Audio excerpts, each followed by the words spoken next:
Everyone, this is part 311 of me answering your Percy Jackson questions. And if you haven't seen a video in this series yet, click the description right down there and it'll tell you how you can ask me questions that I'll answer in the series if you so desire. Okay, let's get to today's comments. We're doing two today. First comment says, what are your ratings on all the Rick Riordan books? I don't think I can do that in this video. I'll give you my ratings of the Percy Jackson and the Heroes of Olympus books. So the Lightning Thief is a solid like 7 out of 10. The Sea of Monsters is like, I'm also giving that, well, no, I'm 7.5 out of 10. Titan's Curse is 8 out of 10. Battle of the Labyrinth is 9 out of 10. The Last Olympian is a 10 out of 10. And then The Lost Hero is probably like a 6 out of 10. Son of Neptune is 7 out of 10. The Mark of Athena is 10 out of 10. The House of Hades is like 9.5 out of 10. And then Blood of Olympus is like also 7 out of 10. Rick really dropped the ball with the Blood of Olympus. All right, now moving on to question number 2. What's your opinion on Dragon Pearl if you've read it? I have not read it.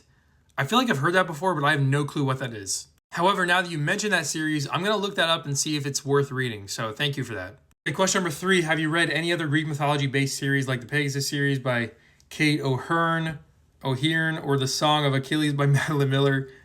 No. I think the closest I've come to reading another series that has mythology in it, but it's not really mythology, is the Red Rising series, the first trilogy. That doesn't have mythology. They just use like mythological names for like places and people. Also, for the record, I did not enjoy that trilogy at all. Red Rising, that was so hard to get through. I heard so much about how great it was, and I was just so underwhelmed. By the way, I'm not joking right now. I'm being completely serious. Like, I was so underwhelmed to the point that I had holds on Libby of the audiobooks for the second trilogy, and I canceled those holds because I didn't even want to read the second trilogy because I didn't like the first trilogy. So yeah, I don't know how this morphed into me talking about how much I don't like Red Rising, but let's go on to the next comment. Okay, comment number 2 says, what is your opinion on Hazel Horse, or thoughts on it? On it? It's a guy. It's a boy horse, Arian. Wait, is it Arian?